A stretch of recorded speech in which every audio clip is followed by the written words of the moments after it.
Hello കൂട്ടുകാരെ, അപ്പോൾ എല്ലാവർക്കും ഗുഡ് മോർണിംഗ്. രാവിലെ ഞാനൊരു കാര്യമായിട്ട് വന്നതാണ്. എന്താ സംഗതി എന്ന് വെച്ചാൽ ഇത് നിങ്ങൾക്ക് പലർക്കും അറിയാവുന്നൊരു സംഗതിയായിരിക്കും. ഇതിൽ നമ്മൾ ആപ്പിൾ സ്നെയിൽ, ഗോൾഡൻ സ്നെയിൽ, നത്തയ്ക്ക, ഞവണിക്ക എന്നൊക്കെ പറയാറുണ്ട് ഇതിന്. ഇപ്പം എനിക്കിതിൻ്റെ കൃഷിയുണ്ട് കേട്ടോ. ഇതിൻ്റെ കൃഷിയുണ്ട്. ഞാൻ അക്വേറിയം ഷോപ്പിലൊക്കെ ഇത് കൊടുക്കാറുണ്ട്. അത്യാവശ്യം കുഴപ്പമില്ലാത്തൊരു റേറ്റ് നമുക്ക് കിട്ടാറുണ്ട്. കുറച്ച് അധികം ഉണ്ടെന്നുണ്ടെങ്കിൽ നല്ല റേറ്റ് കിട്ടും. ഇപ്പം ഞാൻ ഇതുപോലെ ഫ്രിഡ്ജ് ബോക്സുകളിലാണ് ഞാനിത് ബ്രീഡ് ചെയ്യുന്നത്. അപ്പം നിങ്ങൾ ചോദിക്കുന്നത് എന്തിനാ ഇപ്പം ഇവിടെ ഒന്ന് പറയുന്നത്? സംഗതി വെച്ചാൽ ഞാൻ പണ്ട്, അതായത് എനിക്കൊന്ന് 1.5 കൊല്ലത്തിന് മുമ്പ് ഞവണിക്കയുടെ കൃഷിയുടെ വീഡിയോ ഞാൻ ഇട്ടിട്ടുണ്ടായിരുന്നു. അന്ന് ഞാൻ എൻ്റെ ടാങ്കിനെ കുറിച്ചുള്ള എല്ലാ ഡീറ്റെയിലും പറഞ്ഞിട്ടായിരുന്നു ഇട്ടത്. എനിക്കൊരു 7-8 ടാങ്കുണ്ട്. അപ്പം ഇതിനകത്ത് ബ്രീഡായി വരുമ്പം ഇത് ഒരു തവണ മുട്ടയിടുമ്പം ഏകദേശം ഒരു 500 കുട്ടികളെ നമുക്ക് കിട്ടും. അപ്പം നമ്മൾ പെർ പീസ് 10 രൂപയ്ക്കും കൊടുക്കും, 15 രൂപയ്ക്കും കൊടുക്കാറുണ്ട് പെർ പീസ്. ഞാൻ അത്യാവശ്യം ആവുന്ന സമയത്ത് എല്ലാം കൂടെ കളക്ട് ചെയ്തിട്ട് അക്വേറിയം ഷോപ്പുകളിൽ കൊണ്ട് കൊടുക്കാറുണ്ട്. അത്യാവശ്യം എൻ്റെ നിന്ന് വാങ്ങിക്കുന്ന അക്വേറിയം ഷോപ്പുകളുണ്ട്. നമുക്ക് ചെറിയൊരു വരുമാനം, ഒരു കുട്ടി വരുമാനം എന്ന് വെച്ചാൽ ചിലപ്പോൾ ഒന്ന് കറണ്ട് ബില്ലടയ്ക്കാനോ വെള്ളത്തിൻ്റെ ബില്ലടയ്ക്കാനോ അങ്ങനെയൊക്കെ പറ്റുന്ന ഒരു രീതിയിൽ നമുക്ക് ആക്കിയെടുക്കാൻ പറ്റും. അങ്ങനെ ചെറിയായിട്ട് എന്ന് വെച്ചാൽ നമുക്ക് അന്നേരം ഒരുപാട് ചിലവും കാര്യങ്ങളൊന്നും വരത്തില്ല, കുറച്ച് കഴിക്കുമല്ലോ ചിലവൊക്കെ. അപ്പോൾ ഞാൻ അതിനകത്ത് ഇട്ടിരുന്ന സമയത്ത് അതിൽ വന്നൊരു കമൻറ്റാണ്, ഇതിൻ്റെ ഇത് മുട്ടയിടുന്നത് ഞാൻ കാണിച്ചു തരാവേ. ഇതേ കണ്ട, ഇതിൻ്റെ മുട്ടയാണിത്. ഇത് ഇവിടേക്കുള്ളത് വിരിഞ്ഞ് മാറിയിട്ടുണ്ട്. പിന്നെ ഈ സൈഡിൽ ഒരു മുട്ടയുണ്ട്, കാണുന്നുണ്ടോ നിങ്ങൾ?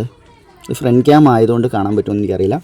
അപ്പം അതിൽ വന്നൊരു കമൻറ്റ് എന്താണെന്ന് വെച്ചാൽ, ഇങ്ങനത്തുള്ള മുട്ടകൾ കാണുവാണെങ്കിൽ നശിപ്പിച്ച് കളയണം, ഇത് നമുക്ക് അലർജി ഉണ്ടാക്കും, ചൊറിച്ചിലുണ്ടാക്കും ഇതിനകത്ത് തൊട്ട് കഴിഞ്ഞാലെന്ന്. ഞാൻ ഏകദേശം ഒരു 6-7 കൊല്ലത്തോളമായിട്ട് ഞാൻ ഇതിൻ്റെ പരിപാടി തുടങ്ങിയിട്ട്, നമ്മൾ അക്വേറിയം ഷോപ്പ് ഉണ്ടായിരുന്ന സമയത്ത് നമുക്ക് ഉണ്ടായിരുന്നതാണ്. അപ്പോൾ ഒരു 6-7 കൊല്ലമായിട്ട് ഞാൻ ഇതിൻ്റെ പരിപാടി തുടങ്ങിയിട്ട് ഈ മുട്ട ഞാൻ എടുക്കാറുണ്ട്. എടുത്തിട്ട് ഇത് ബ്രീഡിങ്ങിന് വേണ്ടിയിട്ട്, ഇത് നമ്മൾ ഇവിടെ നിന്ന് ഇളക്കി എടുത്തതിന് ശേഷം ബ്രീഡിങ്ങിന് വേണ്ടി ഞാൻ വേറെ സ്ഥലത്ത് കൊണ്ട് വെക്കാറുണ്ട്.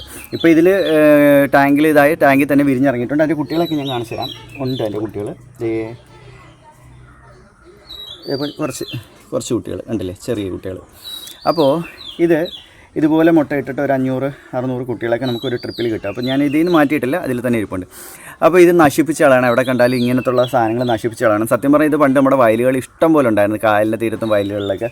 അപ്പോൾ അന്നൊക്കെ ഇത് ഒരുപാട് പേര് പിടിച്ച് കറി വെച്ചിട്ടുള്ള സാധനം. ഇത് നമുക്ക് കറി വയ്ക്കാനും നല്ലതാണ്, നല്ല ടേസ്റ്റാണ് സാധനം കഴിക്കാനൊക്കെ.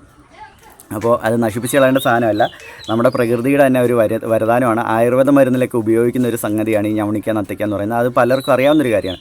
അപ്പോൾ അതിൽ തൊട്ടാലൊന്നും ഒരു ചോർച്ചിലും കാര്യങ്ങളൊന്നും വരത്തില്ല. ഞാനിത് 6-7 കൊല്ലമായിട്ട് ഞാൻ കൃഷി ചെയ്യുന്ന ഒരു വ്യക്തിയാണ്. ഇതിൽ ഒരു സീനും ഇല്ല, ഒരു പ്രശ്നം. ഇത് എവിടെ കണ്ടാലും നശിപ്പിച്ച് കളയരുത്. കാരണം ഇത് നമുക്ക് ഒരുപാട് ഗുണം ചെയ്യുന്ന ഒന്നാണ്. ഈ വയലിലും കായലിലൊക്കെ അമിതമായിട്ട് വളരുന്ന പുല്ലുകളെയൊക്കെ ഇവർ കഴിച്ച് നശിപ്പിക്കുക, ആൾക്കുകൾ നശിപ്പിക്കുക. അപ്പോൾ വെള്ളത്തിലുണ്ടാകുന്ന പല ജീവികൾക്കും അത് ഉപകാരമാണ്. അപ്പോൾ അങ്ങനെയുള്ള ഒന്നും കണ്ടു കഴിഞ്ഞാൽ ഒരു കാരണവശാലും നശിപ്പിക്കരുത് കേട്ടോ. അത് തെറ്റായിട്ടുള്ളൊരു ധാരണയാണ്.